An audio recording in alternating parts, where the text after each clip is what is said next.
d'abord, merci à tous pour votre présence. Bienvenue dans cet atelier. Alors, bien entendu, comme d'habitude, il y a toujours quelques petits problèmes, quelques petits réglages à faire, d'image, de son, etc. Mais on arrive toujours à s'en sortir, donc pas de souci, ça devrait bien se dérouler.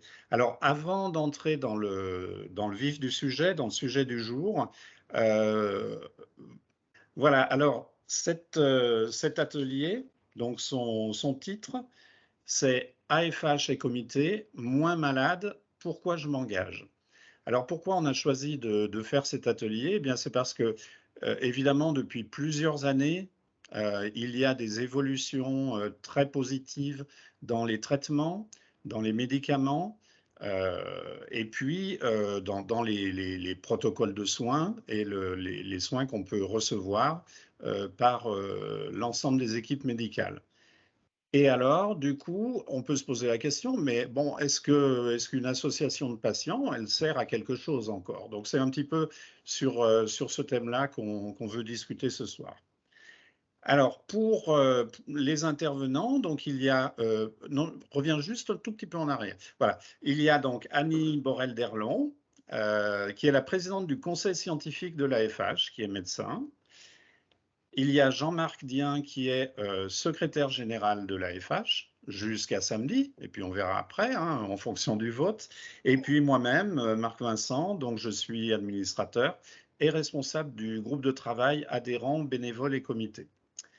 Voilà, donc on va, le déroulement donc, de ce...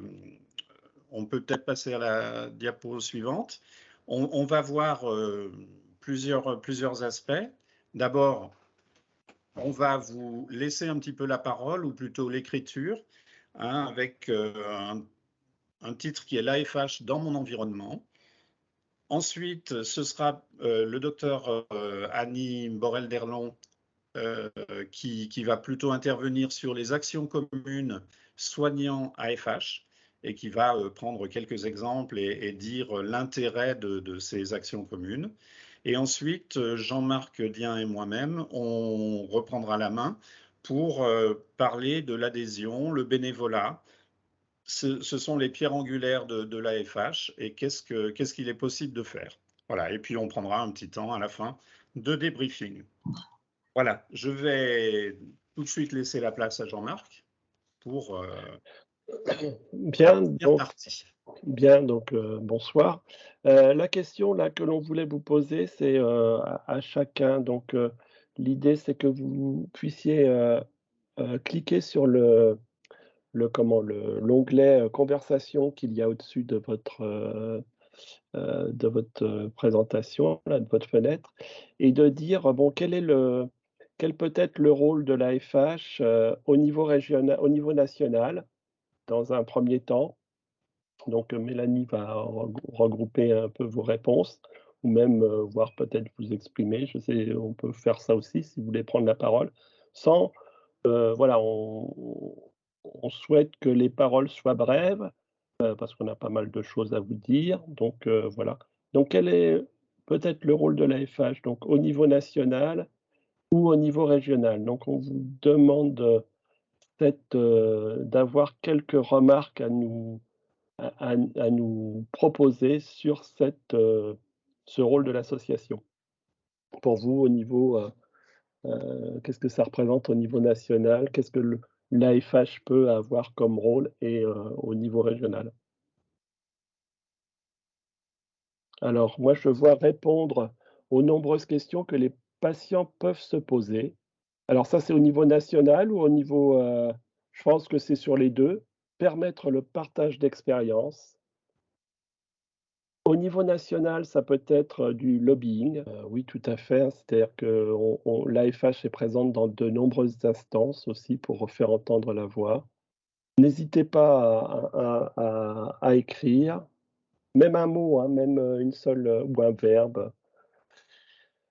Faire le lien avec les soignants et les autorités de santé, accompagner le cheminement pathologique. Donc là, il y a à la fois, là, c'est un accompagnement auprès des patients, et justement, le partage d'expérience peut permettre aussi, cet accompagnement. Est-ce que Est-ce que quelqu'un se sent plus à l'aise pour parler à ce moment-là, lever la main?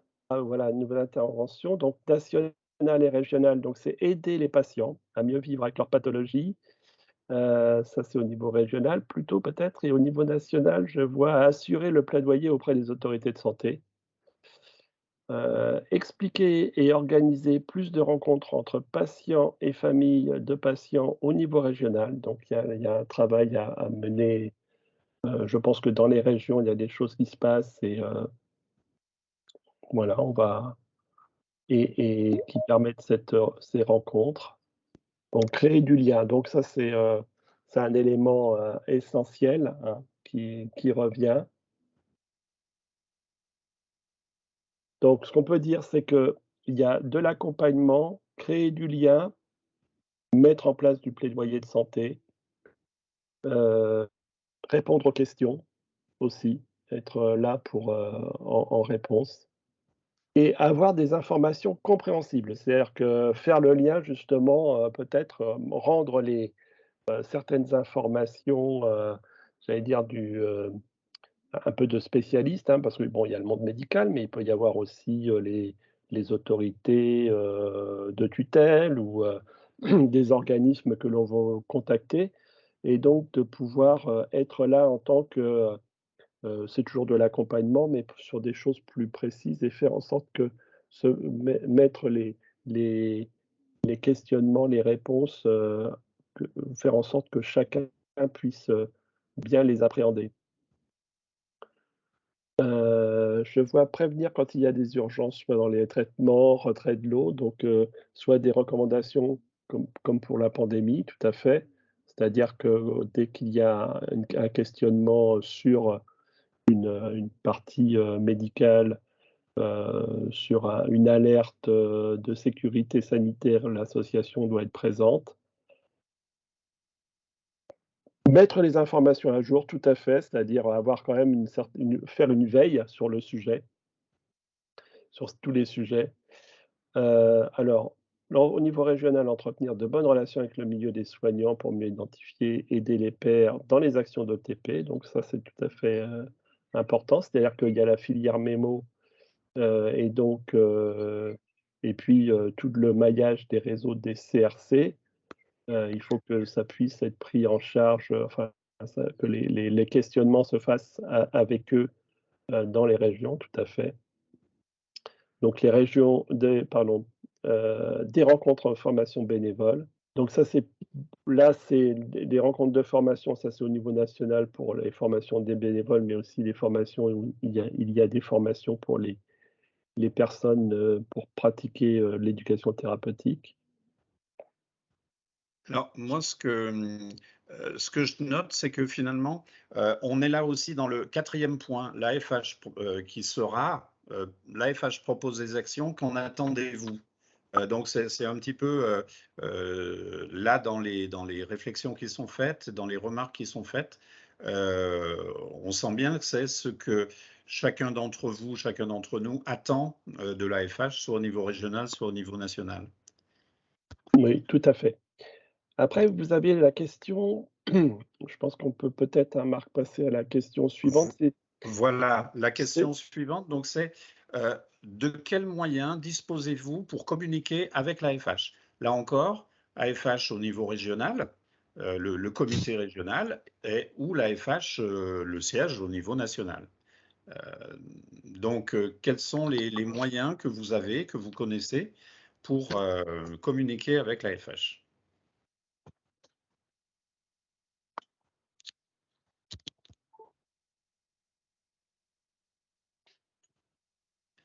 Alors donc par mail, hein, bien sûr.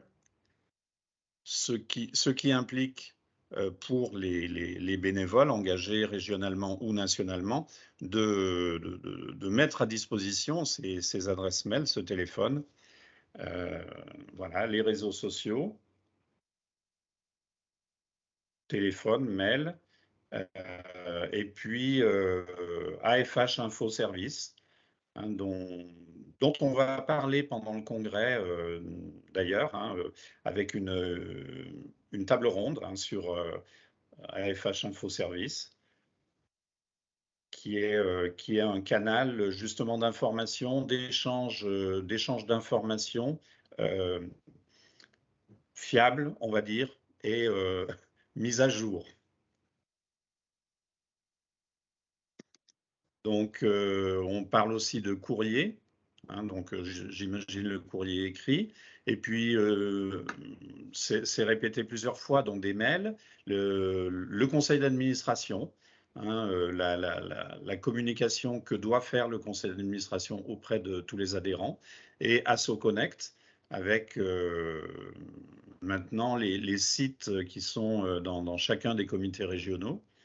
Il y a également les commissions, hein, qui regroupent, on en parlera peut-être plus tard, on fera un peu une liste des commissions qui existent, et effectivement où tout adhérent peut s'impliquer, peut participer et avoir donc des informations.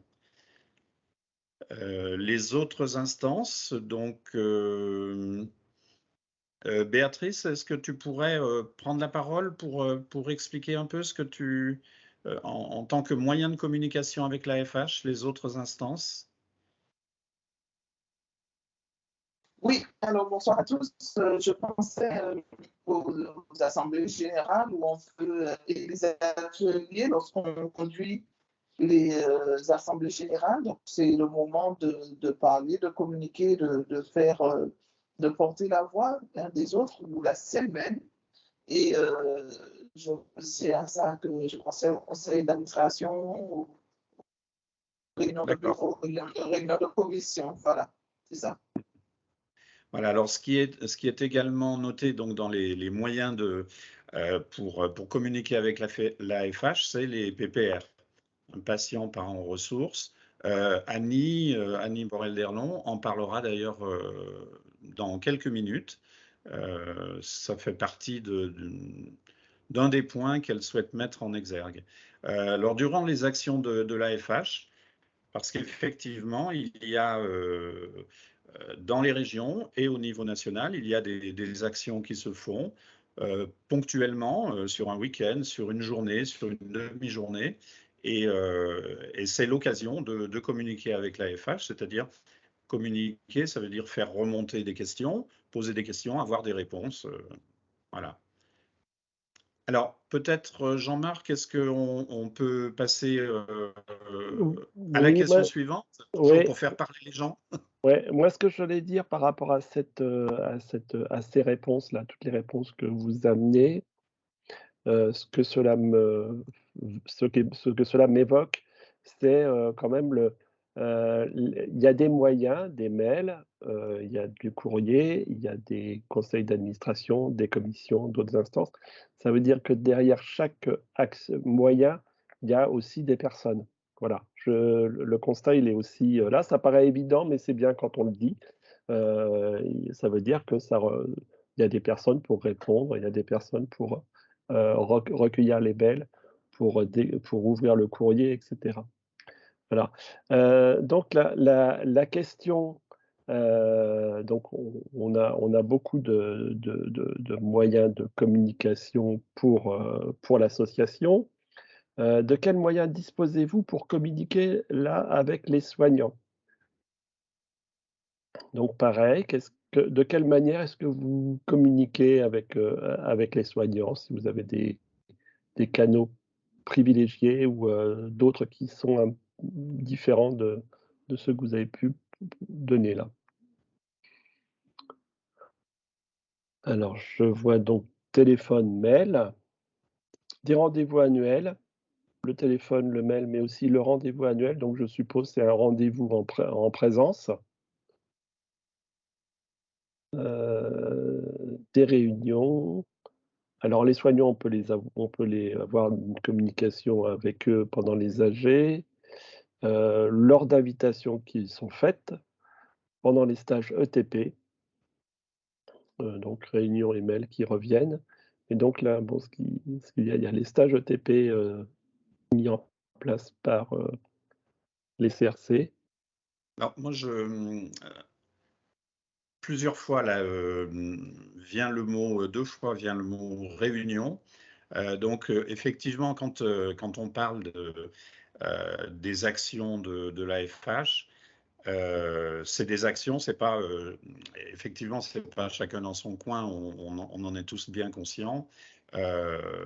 Simple exemple, c'est l'ETP. Enfin, je veux pas non plus empiéter sur les propos d'Annie, mais voilà. Et donc, tout ça se fait par des réunions. Et c'est vrai que il est souvent plus facile de faire des réunions en présentiel qui sont quand même toujours plus agréables au niveau régional qu'au niveau national, évidemment. Bien, donc s'il n'y a pas d'autres, alors, je suis en mode apprentissage. Ah, pour l'écriture peut-être. Voilà. Alors après, on peut passer à la dernière, le dernier item. L'AFH propose des actions. Qu'en attendez-vous? Moi, je dirais en fait, ce que je disais tout à l'heure, c'est qu'il y a beaucoup de choses qui ont été dites où on sent bien que c'est une attente. C'est l'attente qu'on a de notre association au niveau régional ou au niveau national. Moi, je dirais quel serait l'axe prioritaire que l'AFH devrait avoir pour vous.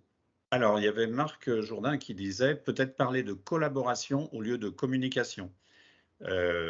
Oui, bon, les deux mots en fait sont importants. La communication entre le patient et son soignant, et puis la collaboration entre l'association, que ce soit comité et l'équipe de soignants. Alors, donc, dans les priorités, ce qu'on pourrait attendre des actions de l'AFH, c'est rassurer les jeunes parents, également aider sur le plan international, comme c'est déjà fait. Ce qu'il faut aussi dire, c'est que oui, c'est déjà fait, mais oui, il y a encore des projets qui se mettent en place avec la FAT. Donc, voilà, c'est une attente. Alors, est-ce que vous avez d'autres la formation, de l'information sur les innovations, les changements. Donc, j'imagine que c'est par rapport au traitement, par rapport à l'évolution des prises en charge qui peuvent intéresser, l'ensemble des patients, mais aussi chacun à titre personnel. Parfois, on se dit, est-ce que j'ai intérêt à switcher sur tel médicament ou bien est-ce que j'ai intérêt à conserver le même traitement? Voilà, ça peut être par exemple des questions comme ça. Et là, l'AFH a effectivement son rôle à jouer pour essayer de porter ces informations, toujours en collaboration avec le milieu médical, puisque je dirais que la connaissance initiale, ce sont eux qui l'ont. Alors, faire le lien avec des médecins non spécialistes, c'est-à-dire les médecins traitants, médecins urgentistes, etc.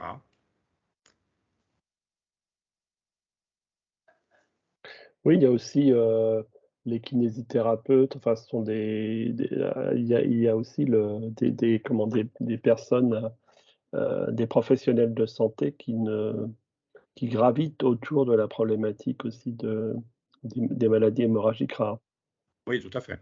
Marc, j'ai pas compris. Juste un petit commentaire. C'est l'AFH qui ferait le lien avec d'autres corps de soignants, c'est ça? Avec d'autres médecins, ou c'est favoriser le dialogue entre les centres de traitement et les Je crois médecins? que, enfin, moi, il me semble que c'est Intéressant. d'abord ça, c'est favoriser ce lien et cette collaboration entre centres de traitement et D'accord. associations. D'accord. Et pour l'AFH, donc par les bénévoles, ça peut être aussi être appelé à participer, à collaborer dans des formations de kiné, dans des formations de gynécologues, etc. Voilà. Bien. Oui, d'accord, je comprends. Ben voilà, permettre le lien dentiste-gynécologue, fédérer la communauté. hein. Donc là, on rejoint ce qui était dit par rapport au partage d'expérience, au lien à créer, hein, donc pour que les gens ne se sentent pas seuls.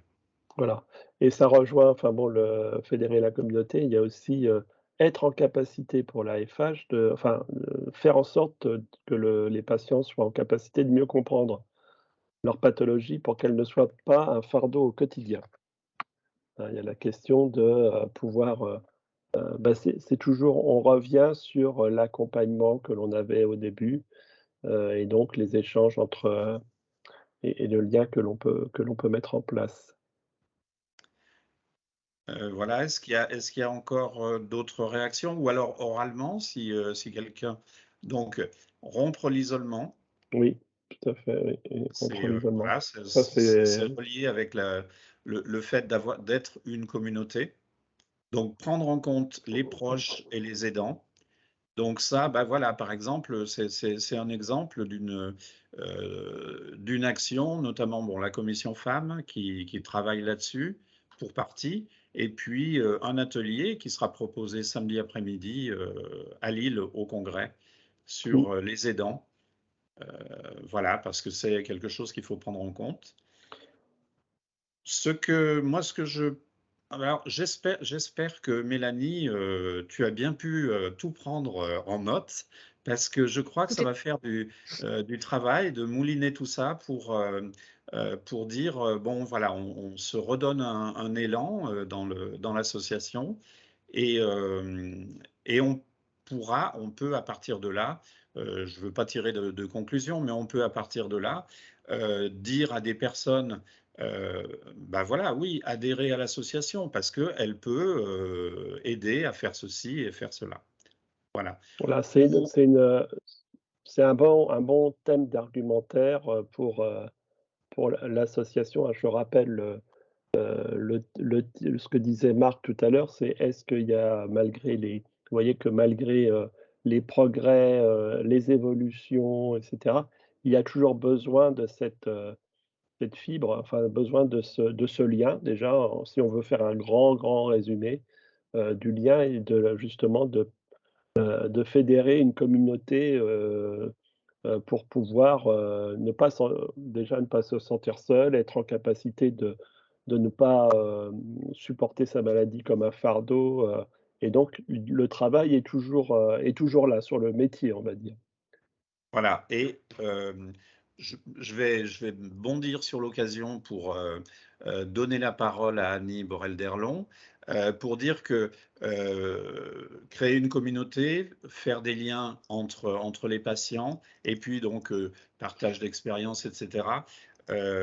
Oui, tout ça, mais il y a le point très important qui est le travail en collaboration avec tout le personnel soignant qui nous entoure et voilà, et qui nous prend en charge au niveau de la maladie. Mais je laisse la parole à Annie pour ça. Je suis très contente d'avoir pu participer à cet atelier avec Marc et Jean-Marc. On a organisé ça avec Maryse parce que je suis quelqu'un de dialogue et ça me fait bien plaisir d'entendre tout ce que j'ai entendu là. Et je me suis toujours beaucoup attachée dans la vie quotidienne de notre centre de traitement à Caen à favoriser ce dialogue avec les patients. Et comme m'a toujours dit Thomas Sagnier, qui m'a apporté beaucoup dans la connaissance du dialogue entre patients et soignants, il me dit toujours, l'acteur de sa maladie, c'est le patient, et c'est nous qui sommes patients, et on a des choses à vous apprendre. Et c'est vrai, les patients ont beaucoup de choses à nous apprendre. Et en particulier, nous devons, soignants, de faire très attention à la reformulation de tout ce qu'on a à dire. Voilà. J'aime beaucoup ce titre, la FH porter la voix. Enfin, j'aime bien cette définition que vous avez choisie il y a maintenant plusieurs années. Et je pense que vraiment la communication avec les soignants, eh bien, ça passe par le dialogue, par les informations, les échanges d'expériences.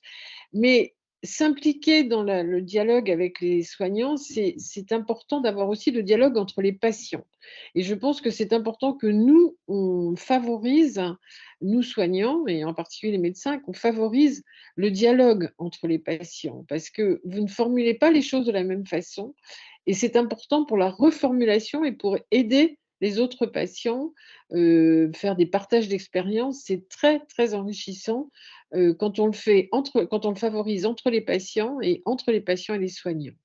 Et puis, il y a aussi les commissions mixtes qui apportent énormément de choses avec, et en particulier la mise en place et la création de programmes d'éducation thérapeutique et d'accompagnement qui sont adaptés aux différents types de pathologies, puisqu'il y a l'hémophilie, mais il y a toutes les maladies hémorragiques rares. Et notre vocation, bien sûr, c'est à prendre en compte toutes les maladies hémorragiques rares.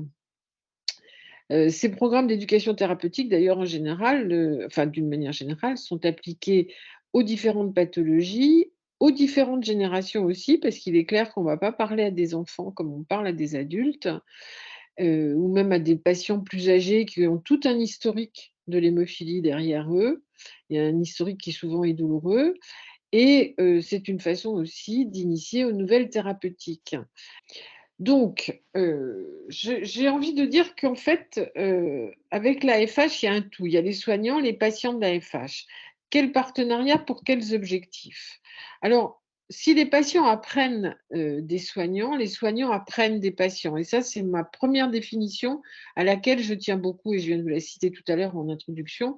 Je pense qu'il faut bien savoir que les patients apprennent des soignants, bien sûr, et qu'on est là pour vous aider, pour vous aider à une meilleure thérapeutique, à mieux vous traiter, à mieux comprendre ce que c'est que cette maladie. Mais vous avez aussi, on a beaucoup à apprendre aussi de ce que nous disent les patients. Et pour ça, il faudra développer une écoute active entre tous les partenaires. Et pour ce qui est des soignants, quand on dit soignants, on pense toujours médecins, infirmiers, mais il faut bien savoir qu'il y a beaucoup de soignants qui tournent, enfin qui sont impliqués dans la prise en charge de la maladie. Et il ne faut pas oublier que les psychologues ont un rôle important à jouer, les kinés aussi, maintenant les enseignants en activité physique adaptée. Enfin, il y a toutes sortes de spécialistes et de soignants qui peuvent apporter quelque chose dans le dialogue et dans l'écoute des patients. Par exemple, il est bien clair, et ça, nous, dans notre centre de traitement, on l'a toujours organisé de cette façon, les patients ne disent pas la même chose à l'infirmière qu'au médecin, et vice-versa.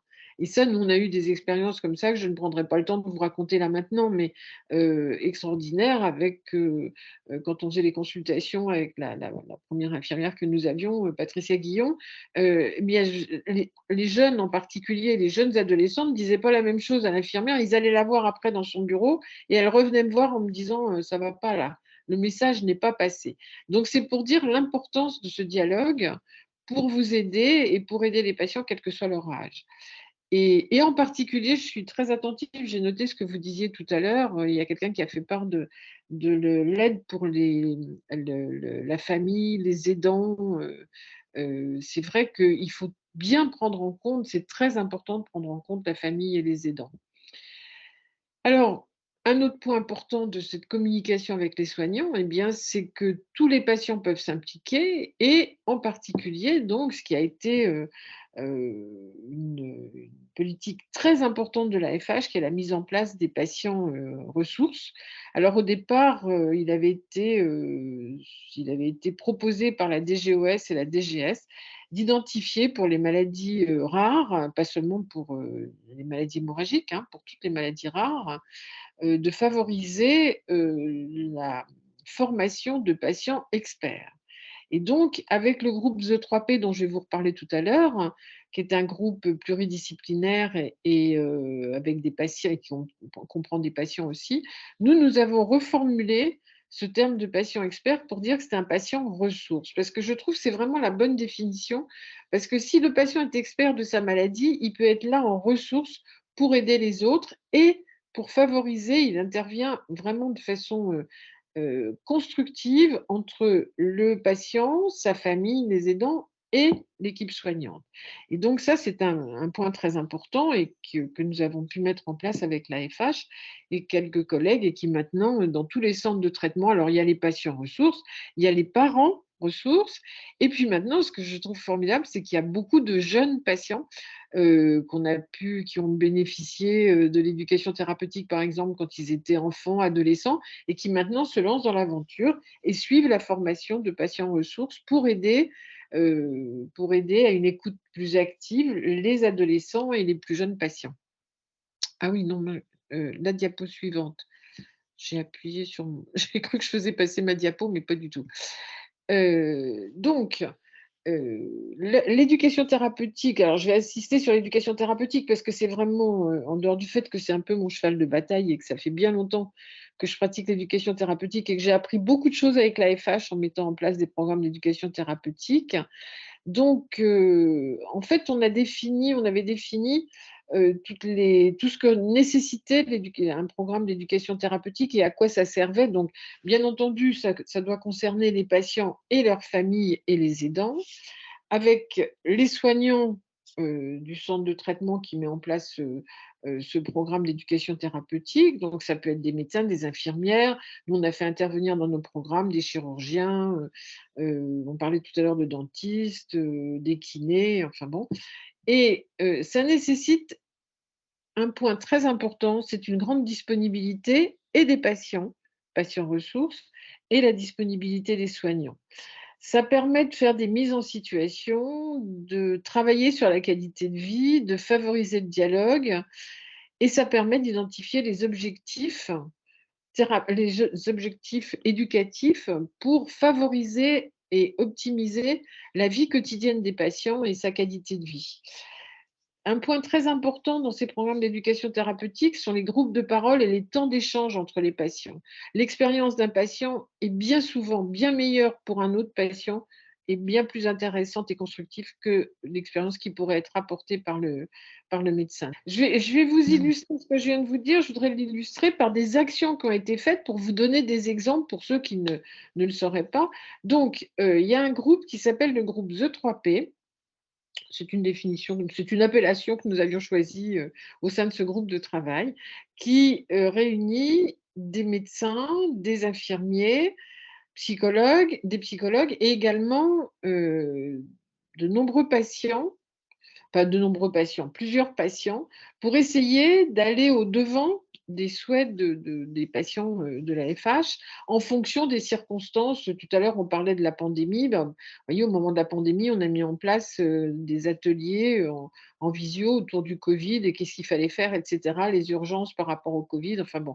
Et donc, ce groupe The 3P, qui existe maintenant depuis plus de 10 ans, a pu se consacrer à la formation au programme de formation des patients experts et patients ressources, enfin des patients ressources plutôt, et à la mise en place d'ateliers d'éducation thérapeutique sur différents sujets, comme vous allez le voir ensuite. Alors, pour vous donner un exemple, vous allez voir les actions qui ont été réalisées depuis 2018. Oui, vous pouvez insister, Mélanie, parce qu'il y a plusieurs items, on peut tout afficher en même temps.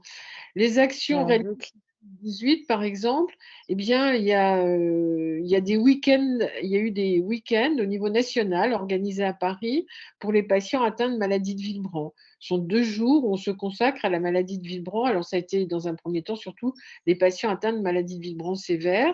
Et c'était national. Et donc, ce qui était très enrichissant aussi, c'est qu'il y avait des médecins de différentes régions de France qui participaient à ce programme.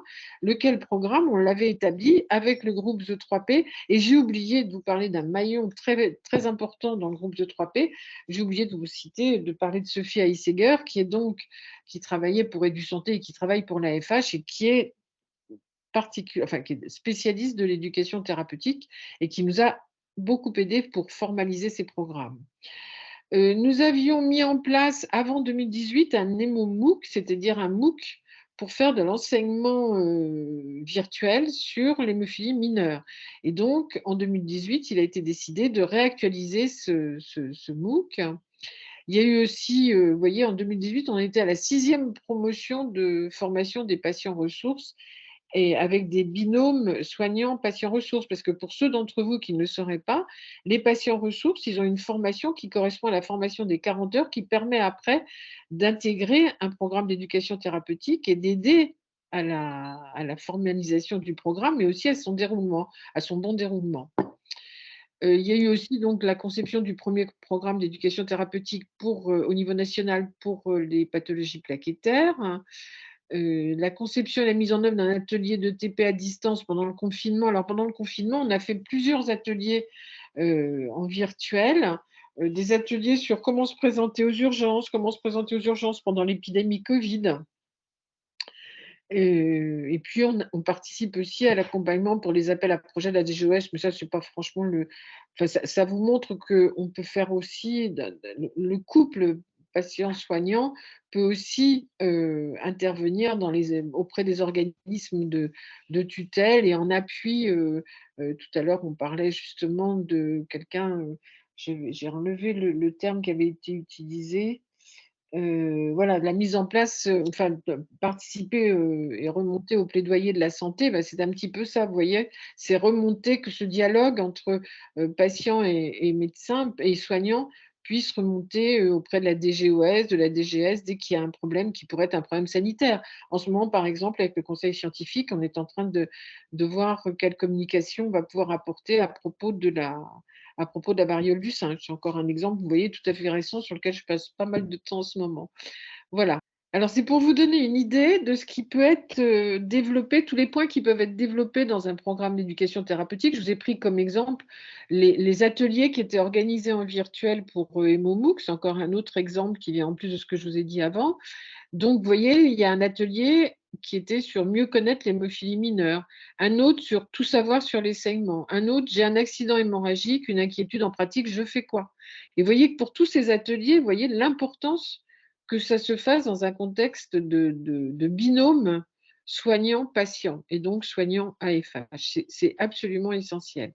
D'abord parce qu'en plus, grâce à l'AFH, les soignants peuvent mieux appréhender et mieux identifier les besoins des patients. Ça, c'est très important. Alors, ça, c'était pour vous donner l'exemple de l'atelier en virtuel encore au moment des urgences Covid.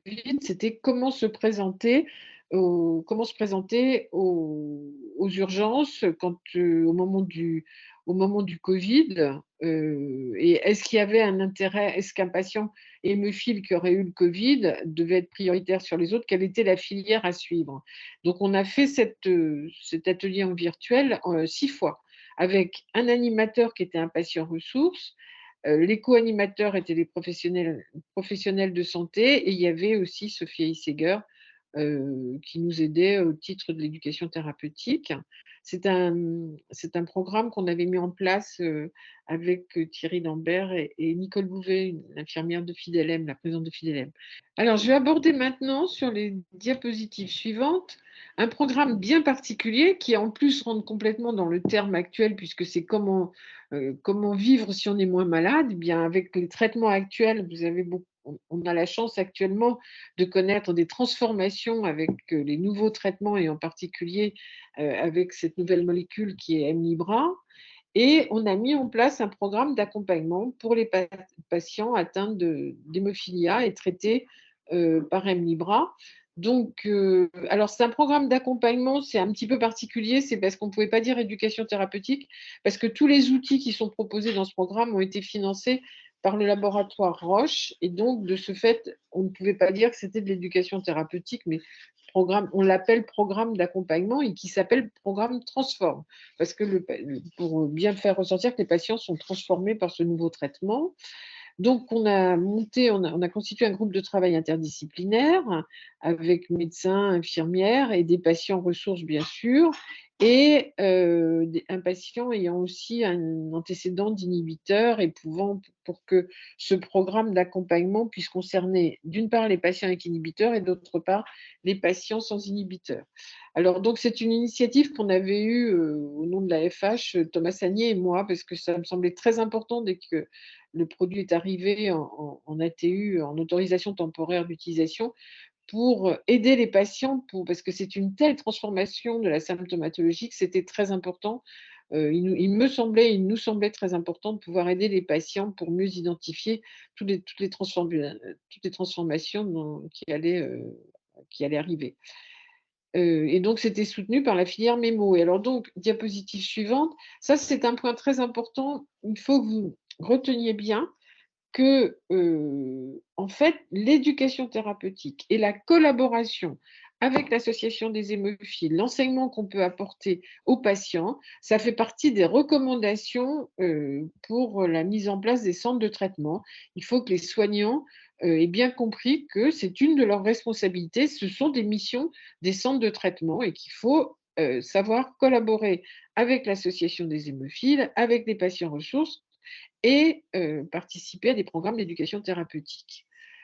Donc, ce programme d'accompagnement, quels en étaient les objectifs? Je vous l'ai dit, c'est pour aider les personnes à faire face à un véritable changement de paradigme, mais aussi pour les aider à rester en sécurité compte tenu du risque associé aux médicaments et à l'amélioration de la symptomatologie, ou plutôt la transformation de la symptomatologie.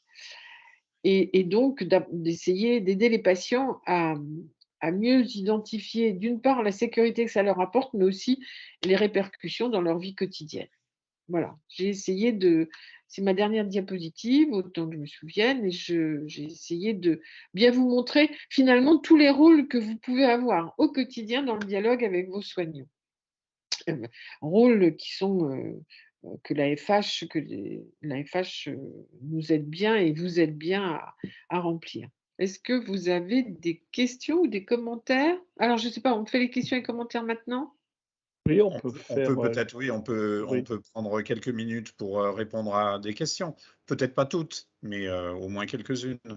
J'ai pas vu. Ah, non, j'ai pas dépassé mon temps, ça va. Non, non, c'est très bien. Donc, moi, par exemple, j'avais posé la question, qui fait partie de ce fameux conseil scientifique de l'AFH? Et donc, Nicolas Giraud a envoyé le lien donc, en fait, Oui. sur le site de l'AFH et qui explique très bien tout ça. Et il précise que, comme il va y avoir un nouveau conseil d'administration, il y aura probablement parmi les membres de l'AFH, les adhérents à l'AFH qui font partie de ce conseil scientifique, il y aura peut-être des changements. Voilà. Oui, oui. En fait, le conseil scientifique, alors le conseil scientifique, c'est un peu particulier, hein, ça dépasse, parce que le conseil l'éducation thérapeutique passe pas par le conseil scientifique. Enfin, c'est deux choses un petit peu différentes. Oui. Le conseil scientifique, c'est vraiment, enfin, les objectifs du conseil scientifique, c'est vraiment arriver, vous aider à faire face quand d'un seul coup il y a un problème particulier, soit thérapeutique, soit, par exemple, tout à l'heure, je vous donnais l'exemple de la variole du singe. Bon, aussitôt, Nicolas m'a appelé, on s'est occupé, et l'un et l'autre, de joindre des personnes, enfin, en particulier moi, je me suis occupée de joindre des personnes qui pouvaient répondre aux questions qui se posaient, ce qui a permis, Thomas Sagny nous a bien aidés aussi. On est en train de voir, et bien entendu, dans ces cas-là, on sollicite de droit le coordonnateur de la filière. Donc maintenant, vous savez que ça n'est plus… Enfin, maintenant, le coordonnateur de la filière Mémo, c'est Sophie Suzanne. Donc, elle en parlera et on en parlera pendant le week-end prochain. Mais, et donc, c'est vraiment, le conseil scientifique, c'est vraiment pour répondre à des questions très ponctuelles qui peuvent se poser sur les thérapeutiques ou les risques sanitaires. Merci. Et qui travaille Donc, avec… on avait, pardon, vas-y, allez-y. Oui, et qui travaille aussi avec le conseil scientifique de Mémo. D'accord. Mémo plus Coag, voilà. Alors, merci. Donc, est-ce qu'il y a d'autres questions, peut-être à l'oral ou par écrit? Alors, il y a une réflexion qui est un peu assez savoureuse et qui dit qu'on a un bel avenir. C'est: je vous laisse 10 minutes, j'emmène mon fils hémophile mineur au foot. Je déteste le foot. Mais ça pourrait être au ski. Mais là, c'est pas le ski en ce moment, c'est pas la saison. Cela dit, c'est amusant parce que c'est un sujet que j'aborde souvent avec Cédric Hermans, le médecin, le professeur Hermans, qui est en Belgique, qui est à Bruxelles, et qui lui dit: je voudrais que tous mes petits hémophiles puissent jouer au foot. Et moi, je dis: enfin, on peut faire d'autres choses que jouer au foot. Mais ça, c'est un sujet qui est intéressant, hein. C'est un sujet qu'on n'a pas le temps d'en débattre ce soir. Moi, j'avais toujours, quand j'ai commencé à faire de l'éducation thérapeutique dans les années 98, donc il y a fort longtemps, je me disais que je faisais ça aussi pour aider les patients à aimer d'autres activités. C'est pas parce qu'on peut pas jouer au foot qu'on n'est pas normal, qu'on n'a pas une vie normale. Moi, le nombre de mamans qui m'ont dit ah, il va pas jouer au foot, ben, c'est pas possible, c'est pas normal. Donc on peut aimer d'autres activités Ouais. sportives et Tout qui à fait. épanouissantes. Et je trouve que c'est de notre responsabilité. C'est en ça que les APA sont importants aussi et le partenariat APA-kiné parce que ça permet d'identifier des activités sportives auxquelles on ne penserait pas forcément.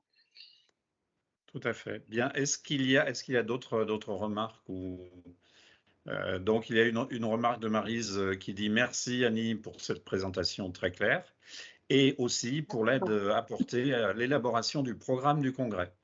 Parce que c'est vrai que là aussi, c'est en collaboration que ça se fait. On s'en est vu. On s'en est vu et je pense qu'on n'a pas fini. C'est ça qui est terrible. Dimanche soir, on pourra dire ouf. Oui. Bien, on va peut-être continuer. Donc, est-ce qu'on peut remettre le diaporama pour la suite? Donc là, on va parler, on va prendre une vingtaine de minutes pour parler donc d'adhésion, de bénévolat. Ce sont les pierres angulaires de l'AFH, hein, donc l'association de patients. Et quelle place peut-on prendre au sein de l'association?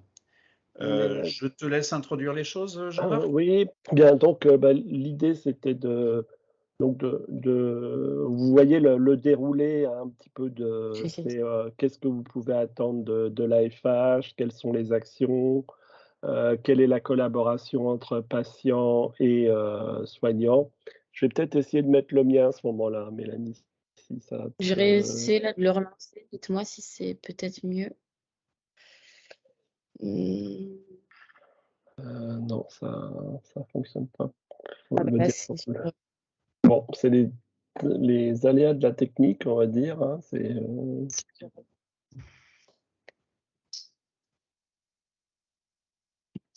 Oui, donc ce que je disais, c'est, vous voyez que le cheminement et c'est toujours la question de l'intérêt et de l'opportunité, la légitimité, d'avoir une association de patients. Bien, donc, comme je vous disais, bon et il y avait une petite présentation donc de l'association dans ce diaporama qui était sur, donc, l'adhésion et le bénévolat, donc les pierres angulaires de l'AFH et la question de l'organisation. Bon, en tant que telle, l'AFH, depuis quand est-ce qu'elle existe? Hein, donc, bon, peut-être que c'est un petit rappel à faire, c'est que cette association est issue d'une collaboration au départ entre un patient et un professionnel de santé. Donc, ça a été créé en 1955. Donc, c'était pour faire le lien et regrouper les patients hémophiles au niveau national. Chacun bon, les plus anciens se rappellent que tout était centré à Necker. Après, elle a été reconnue d'utilité publique en 1968.